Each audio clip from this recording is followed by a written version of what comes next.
नमस्कार दोस्तों, study speed में आपका स्वागत है। दोस्तों, यूपीजी के पार्ट 3 है आज हम बात करने वाले हैं नदी तंत्र की बात करने वाले हैं। तो चलिए शुरू करते हैं। इसमें पहला क्वेश्चन आपका है, प्रदेश की अधिकांश नदियों का प्रवाह उत्तर पश्चिम से दक्षिण पूर्व की ओर है। यानी उत्तर प्रदेश की जो नदियां हैं वह उत्तर पश्चिम से दक्षिण पूर्व की ओर इनका बहाव है। अगला है, प्रदेश के मैदानी भाग में समानांतर अपवाह तंत्र पाया जाता है। यानी कि प्रदेश के जो मैदानी भाग हैं उसमें समानांतर जो है अपवाह तंत्र पाया जाता है।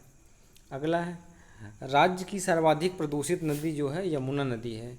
दोस्तों, एक बार आपके परीक्षा में पूछा गया था, पीसीएस में पूछा गया है कि उत्तर प्रदेश की सर्वाधिक प्रदूषित नदी कौन सी है। तो इसमें उत्तर प्रदेश की सर्वाधिक प्रदूषित नदी अगर बात आएगा तो यमुना है। बहुत से लोगों ने गोमती लगाया था, लेकिन गोमती नहीं है।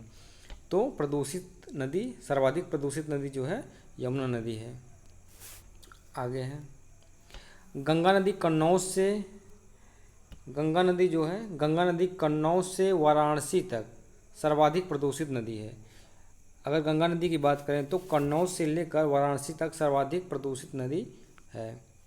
अगला है, गंगा नदी से रामगंगा कन्नौज के पास बाईं ओर से मिलती है। जो है गंगा नदी में रामगंगा छोटी नदी है, वह कन्नौज के पास बाईं ओर से मिलती है। अगला है, प्रदेश में रामगंगा कालागढ़ बिजनौर में सर्वप्रथम प्रवेश करती है। यानी कि जो रामगंगा कालागढ़ है वह बिजनौर में सर्वप्रथम प्रवेश करती है। अगला है, मेजा जलाशय नहर परियोजना के तहत बेलन नदी पर मिट्टी का बांध बनाया गया है। मेजा जलाशय नहर परियोजना के तहत बेलन नदी पर मिट्टी का बांध बनाया गया है। अगला है, मौदहा एवं मूसा कहंद बांध क्रमशः बिरमा नदी एवं कर्मनाशा नदी पर बनाए गए हैं। जो मदहा और मूसा बांध है वह बिरमा नदी और कर्मनाशा नदी पर बनाया गया है। अगला है, प्रदेश में सबसे अधिक लंबाई में नहरें रायबरेली में हैं, जो 2843 यानी कि 2843 किलोमीटर में हैं। अगला है, प्रदेश में ऊपरी गंगा नहर जल विद्युत उत्पादन का केंद्र है। प्रदेश में ऊपरी गंगा नहर जल विद्युत केंद्र का उत्पादन का केंद्र है। अगला है,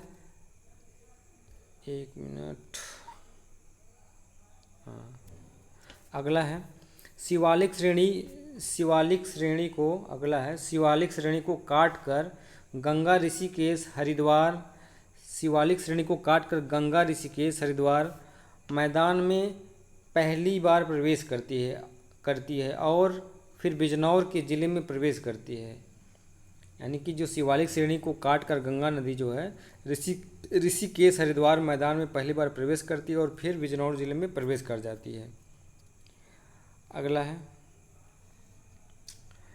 है, हल्दिया से इलाहाबाद तक यह राष्ट्रीय जलमार्ग 1 के रूप में है। मतलब कभी कभी पूछा जाता है तो जलमार्ग जो है हल्दिया से इलाहाबाद तक का यह राष्ट्रीय जलमार्ग 1 है। अगला, यह राज्य के 28 जिलों में बहती हुई बिहार में प्रवेश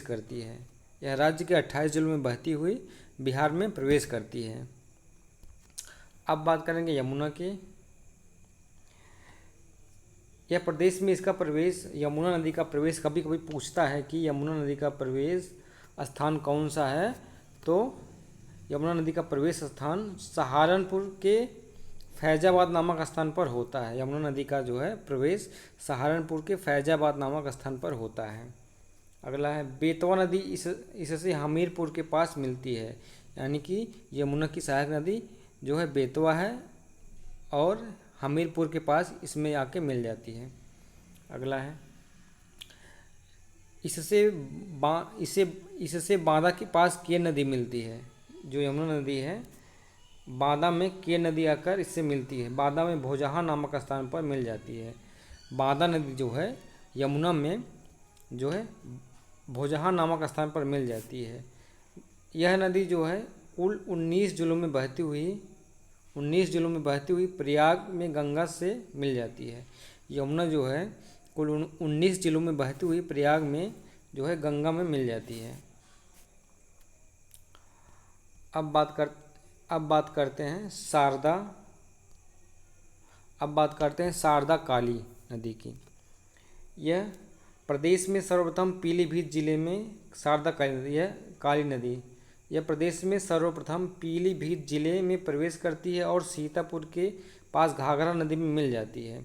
जो आपकी शारदा काली नदी है यह सर्वप्रथम कहाँ पीलीभीत जिले में मिलती है और पीलीभीत जिले में प्रवेश करती है और सीतापुर के पास जो है घाघरा नदी में जाकर मिल जाती है। अब बात करते हैं गोमती नदी की। गोमती नदी इसका उद्गम क्षेत्र जो है पीलीभीत है। जो गोमती नदी है इसका उद्गम क्षेत्र जो है पीलीभीत है, फुलहर झील से निकली हुई है। यह गाजीपुर के कैथी नामक स्थान पर गंगा से मिलती है। कहाँ मिलती है? गाजीपुर के कैथी नामक स्थान पर गंगा से मिल जाती है। अब बात करते हैं चंबल नदी। चंबल नदी का उद्गम स्थल जो है जाना पाव पहाड़ी इंदौर में है। यह काली, सिंध, पार्वती, बनास आदि इसकी सहायक नदियां हैं। जो चंबल नदी है यह जाना पाव की पहाड़ी इंदौर से इसका उद्गम स्थल है और इसकी सहायक नदियां हैं काली सिंध, पार्वती, बनास आदि इसकी सहायक नदियां हैं। यह यूपी में जो है यह इटावा से लगभग 40 किलोमीटर दूर यमुना में मिलती है। जो आपका चंबल नदी है यह जो है यमुना नदी में मिल जाता है। कहाँ पर? इटावा में मिलता है, इटावा में मिल जाता है। चलिए आगे देखते हैं। अब घाघरा नदी जो है यह तिब्बत के पठार से निकलती है। यह तिब्बत के पठार पर स्थित माम चाचुंगो से निकलती है। जो घाघरा नदी है यह तिब्बत के पठार पर स्थित माप चाचुंगो हिमनद से निकलती है। दोस्तों इसका नाम ही ऐसा है कि आप लोग देखते ही जान जाओगे कि घाघरा नदी जो है माप चाचुंगो यानी तिब्बत के पठार माप चाचुंगो के हिमनद से निकलती है। अगला है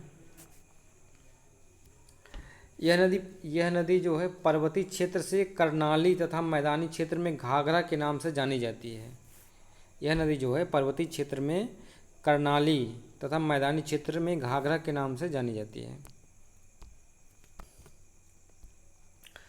अगला है अयोध्या में यह नदी सरयू कहलाती है।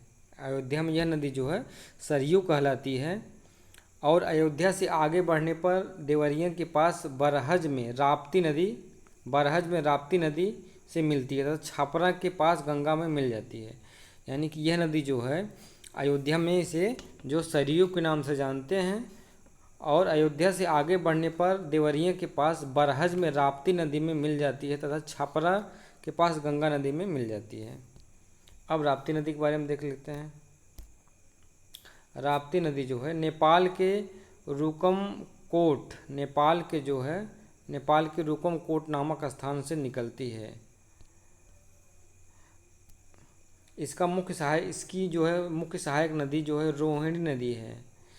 यह प्रदेश में बहराइच, श्रावस्ती, बलरामपुर, सिद्धार्थनगर, संत कबीर नगर और गोरखपुर में बहती हुई देवरिया के बरहज समीप घाघरा में मिल जाती है। बरहज के समीप घाघरा में मिल जाती है।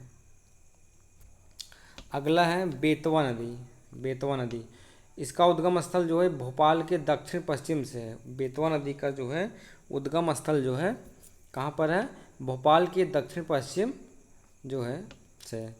और बेतवा ललितपुर, झांसीपुर, जालौन में बहती हुई हमीरपुर के निकट यमुना नदी में मिल जाती है। कहाँ मिलती है? यमुना नदी में। बेतवा नदी जो है भोपाल के दक्षिण पश्चिम से निकलती है और यह जो है ललितपुर, झांसी व जालौन में बहती हुई जो है हमीरपुर के निकट यमुना नदी में मिल जाती है। अब बात करते हैं केन नदी की। इसका उद्गम स्थल जो है कैमूर पहाड़ियों के उत्तरी ढाल से है। कैमूर पहाड़ियों के उत्तरी ढाल से है। कैमूर पहाड़ियों के उत्तरी ढाल से है। यह जो है बांदा में भोजहा के निकट जो है यमुना नदी में मिल जाती है। जो केन नदी है यह कैमूर के पहाड़ियों की उत्तरी ढाल से निकलती है। बांदा में भोजहा के निकट यह यमुना में मिल जाती है। अब बात करते हैं टोंस नदी। इसका उद्गम स्थल मैहर के निकट, मैहर जो है आप लोग जानते होंगे, मैहर के निकट जो है तमसा कुंड से निकलती है। जो टोंस नदी है यह मैहर के निकट तमसा कुंड से निकलती है। यह सिरसा जो इलाहाबाद के पास पड़ता है गंगा नदी में मिल जाती है। जो टोंस नदी है वह मैहर में निकलती है और इलाहाबाद सिरसा के स्थान पर जो है गंगा में मिल जाती है। बिहार जलप्रपात टोंस नदी पर स्थित है। जो बिहार जलप्रपात है वह टोंस नदी पर ही स्थित है। अगला है नदी जोड़ो परियोजना बहुत ही महत्वपूर्ण है। उत्तर प्रदेश और मध्य प्रदेश सरकार के बीच 25 अगस्त 2005 को केन एवं बेतवा नदी को जोड़ने संबंधी जो है हस्ताक्षर हुए थे। मध्य प्रदेश और उत्तर प्रदेश सरकार द्वारा जो है 25 अगस्त 2005 को बेतवा नदी और केन नदी को जोड़ने के संबंध में हस्ताक्षर हुए थे। इसके तहत मध्य प्रदेश में पन्ना के निकट केन नदी पर एक बांध बनाया जाएगा, जहां से नहर के द्वारा पानी को बेतवा नदी में लाया जाएगा, जो झांसी के निकट बेतवा से मिलती है।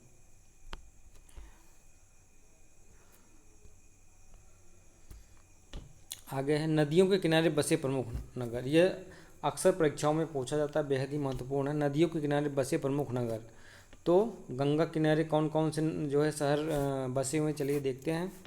पहला है गढ़मुक्तेश्वर, दूसरा है कछला घाट, तीसरा है फतेहगढ़, अगला है बिल्लौर, बिठूर, कानपुर, उन्नाव, डलमऊ, श्रृंगबेरपुर, इलाहाबाद, सिरसा, वाराणसी,